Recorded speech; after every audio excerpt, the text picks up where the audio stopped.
Hi ma'am ngasigi egi blog se ngarangi blog tugi makha tabane bako ngarang lai khurma chalurok matungda halaga ina video do yam sang ena lotion gre hoji amuk makha tare dogi ngarang mandir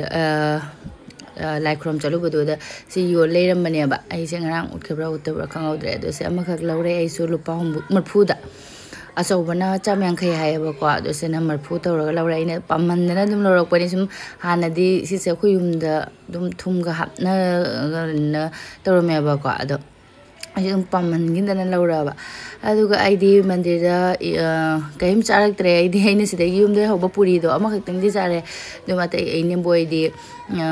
prasad ke sing do phal phu sing do khara chare ba kwa aidi apan thokre gi jam phataba ma le ba phot chaning da ba se na ai kaim charak te chak lam chale du nai cha lo le cha ji wari sana ba da kang le ra me li me adu ai cha hau champak ine mong na pore yong cha hau champak se yam bodi yam na te ba ko kg muk te rong mani phaja ban han lo re han da gi cha hau champak se de mamang de di phau ga ke adum yong bani han da di phau su yaw dre ya sa thi na su hau re se cha hau champak se sum cha da samai tha da ba se khoi gi chapham yam na lei ba ne ba sing cha sala muk chak cha ya da bra khang aduga aisu yamna de hapchandre cha hau champak se do khara tawraga chare do ko khoine bo pot sandok pa hau khare ine bo ngarang purak pa sing do si idum chagi khoine ai idum chagi phane kap pa ko samje ki phane chong ko lai ra ha samje phane ko gi ino hai de si phane si yam phaje gi si color ini bok tam na hoji tak thong di mamang ga ma moro ka kang baje muni khujam se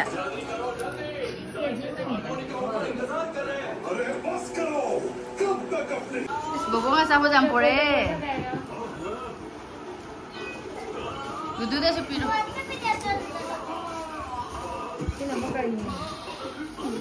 ate jao to किसने उठा के फेंकी इसने रोटी बोलो वरना आज किसी को खाना पानी नहीं मिलेगा सगला भाई सिदा जान थला अनु जो जा कि तो माय बैग ते तुम हापी रो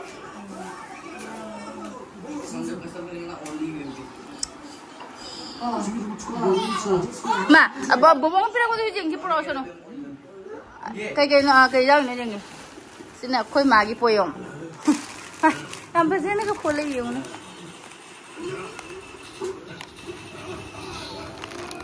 हम भी इधर कोई मांसा नहीं लगा बगम तक सिना इनाम पाई अब माँ है यंग सबका तुम पूरी हो इस तरह क्यों ट्रीट किया जा रहा है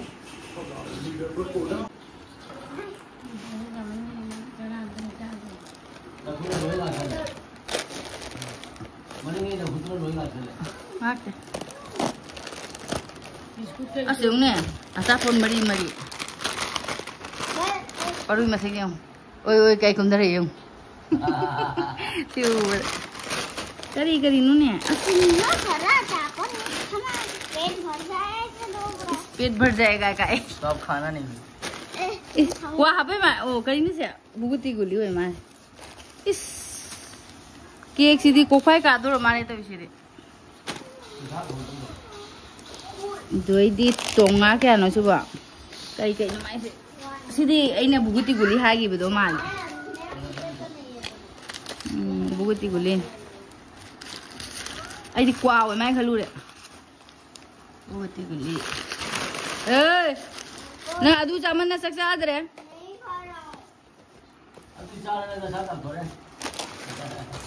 एक दुई तीन चार टोंगा में tengah nipan ये चॉकलेट पर ये तो बोबोंग ना कॉफी की इको वो केक क्या करा Doidi aigi sai pati. Doidi aigi sa mana yung amata ka natin ni.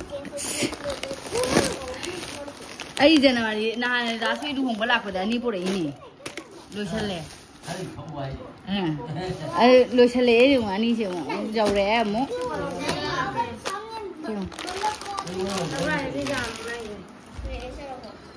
Jawre sila jatki. Koma kay doy. Sita saira ani na. Ang rang degi lawthok ta ban. Aga hojik se si loisala ga pan ko ga Ilisha ga pan ga thongani. Aduga khoi nem bo kai ku ba ka gi mukbang. Ai này cũng phóng đi bao giờ cả. Mai phải thì đừng dạy phải gì pi rồi kì. Aduga khoi gi se na nem bo na ko na tai ra ge aduga ha pan se tai di karim bo kai no tau ni ngai le te de ni ngai. Ane se sin ju tau ra pun cha min na lo na tra. Aduga di tadi pan kho ga kai no thong jalu ra kya. Ilisha ga ano ba.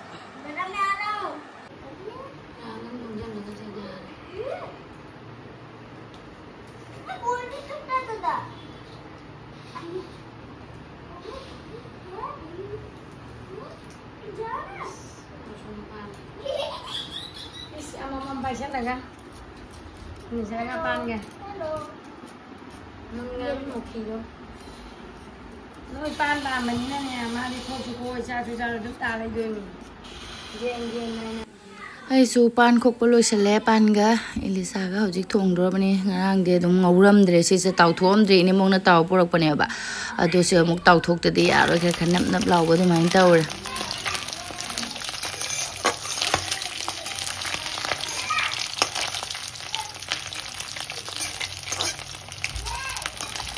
Mai ni hojik ngarang di khusa no mi humni phajana chak thik na saram me haraga ngasi de khoi lai khrom lo ma tung nong chure nung ai no loi ingthara ni khara di ai hijang se so phajana sawale hawdra di khang de ado nga se taw ba de dum kai ba haw aduga sena ina idom sana thilei ni iron baga nganam ba Dam sa da su nga thong ba se khara pi khara ge dum sai kon se haijal laga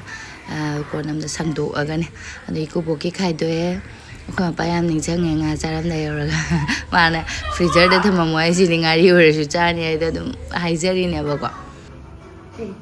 Dum sa da thong ai ni mo thong da ri na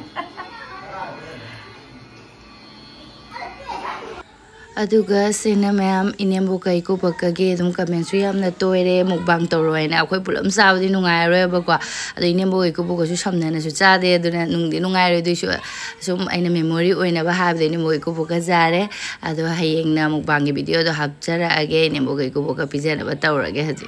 sa bi video de heng hab chara age cha to kai ko bo patha gare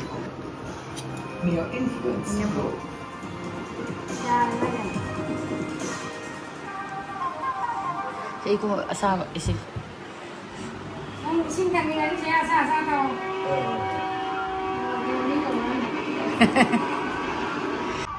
Maka tu mau ini mbak. Lain muncul lagi ya. Kenzi.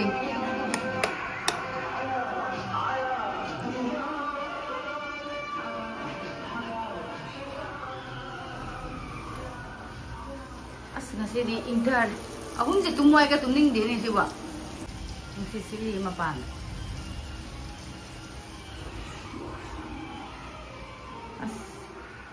As ngasi gi sakhum si dia ba umuk to ba loi prap taw bu hana ba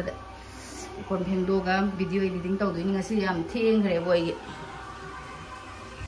video editing taw lor pa da yam theng gre me hajik se pura sanda ta re se editing taw ga thangal la me video aduga dup tha lor ga idom cha su koi re ani ki hom cha mina se punna ina do je ki hom khai ga pa me mu cha mina re ki hom je ngune da ta san gre na han di comment da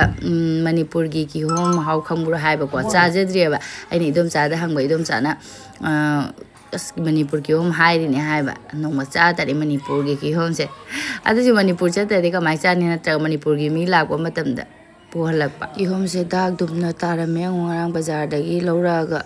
tawrushi yongone adu kihom sidi ko adu idi fresh heglakpaga sabadi hawbadi wali nongmani ni namna thammadi sumaina commit ka di kara su ko su tumbadi sine hen le aga kaino su tawram tin changira ka dei no hong injection ga thajan bagira ga iba mapana madi kham na le tin changira ka dori ba khangdra adu ko thatla ga ina charani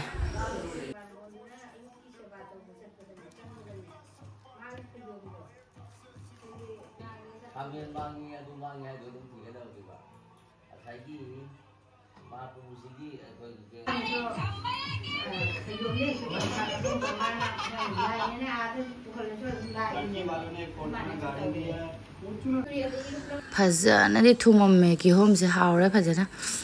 mayam chamina basira mo hen hawbe hili than to hawbo wale ba ine bo kai ko wari sanare ine idom saga pun angang party na seda les kurkuri ai di jade sanu masidi nongalak padagi lai khrom chalore hale thabak ama maloi bada mahagawai sanai ba jo ai video tawrai khangmara ke nong de non tho thamba ko halaga ba munga hagwai sanarage duga amodum chak thong matam yoroni mem chakhi matam khangau da khoi mem pullame na ko lang bada matam chakhi khangau da aduga jo ngaranga macha leirak pado ai se nganam number bu kaure baro da so free sangdura ga ningjang ko wai ni aduga zaina mana siga jang mana su apak palai si hujum kaino namani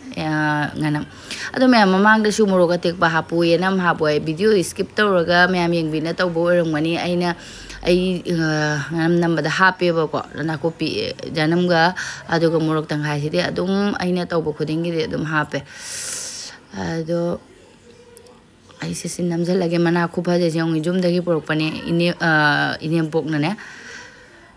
aduga aise sinamjana ba tawge mathak sida ko khoi yumda di masala takpa nungdo aduna ka khoi mawe din nalle sida di alumba podam di leite sumaina tawga ina ising hapchalaga ko sumai tawga ina tham asina khoi gi ginam nami moro haya ba ko ani dum chawi de supi ba de dum sana khangdi asigi manipur da khangda bra hangde sigi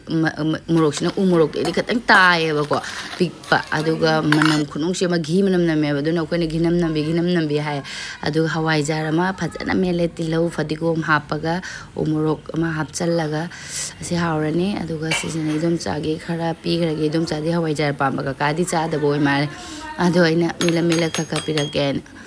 aduga handaki hawai jar se khatang di mong cha dre aina mapa salam dagi ga kari ga ai suk ai punsi da hawai jar lo lak pa ja handak mangai hawai jar se khatang mong cha dar